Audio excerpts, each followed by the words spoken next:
Bonjour et bienvenue à la capsule microscopie urinaire. Donc, ça fait suite aux deux premières capsules, explication générale et utilisation du Clinitec.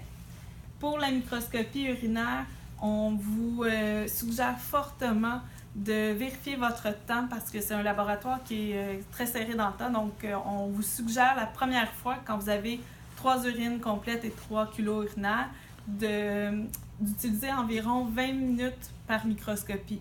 Donc, vous allez avoir 6 microscopies à faire pour chacun des spécimens. Donc, 3 complètes, 3 kilos, ça fait 6 microscopies.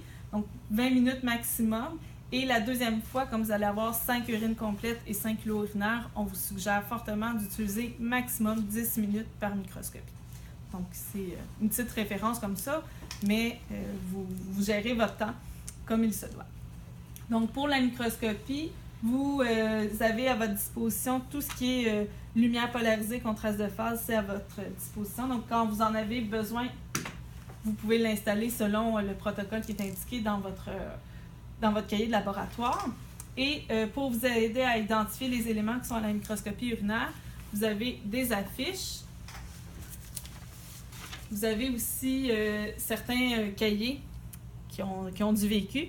Donc, c'est un cahier en anglais, mais les images sont quand même assez aidantes là, pour l'identification. Vous avez des images en contraste de phase, en lumière polarisée et à fond clair aussi. Vous pouvez aussi vous aider avec le texte qui est en dessous des images. Et bien entendu, vous avez votre tableau d'identification que vous avez fait préalablement.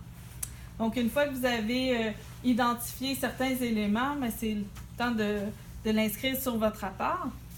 Pour l'utilisation du rapport, vous avez une section microscopique.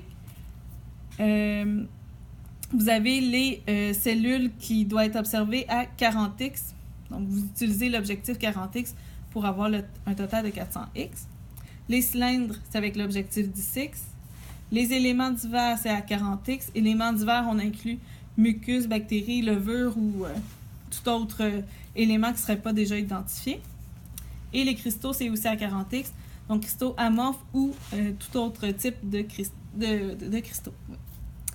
Pour ce qui est de la quantification, c'est toujours une présence par champ. Donc, on vous suggère fortement de faire 10 à 20 champs par urine et de faire une moyenne par champ. Pour ce qui est des cellules pavimenteuses, érythrocytes, leucocytes, c'est une quantification, donc c'est chiffré. On vous demande toujours de mettre une quantification pour ces 3 éléments-là, même si vous n'en avez pas vu. Donc, la quantification 0 à 1, c'est juste pour indiquer au médecin qu'on a vraiment pris le temps de faire l'analyse microscopique pour cette urine-là. Donc, par exemple, si vous voyez 0 cellules pavimenteuses dans votre urine, vous allez cocher 0 à 1. Mais si vous en voyez en moyenne une cellule pavimenteuse par champ, vous allez cocher de 1 à 2. Pour ce qui est des autres éléments, si vous n'en voyez pas, vous ne cochez rien. Pour ce qui est des 1+, 2+, 3+, c'est rare. Par exemple, les bactéries. Si je vois aucune bactérie, je ne l'indique pas. Si je vois quelques bactéries sur quelques champs, j'indique rare. Des bactéries en très petite quantité, mais à tous les champs, ce serait 1+.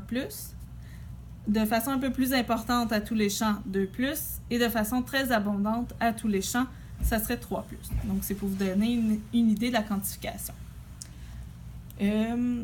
Ensuite, pour ce qui est du rapport comme tel, vous allez le remettre à la fin du laboratoire. Donc, vous n'avez pas une semaine pour le compléter. C'est à la fin de votre séance de laboratoire, vous le remettez.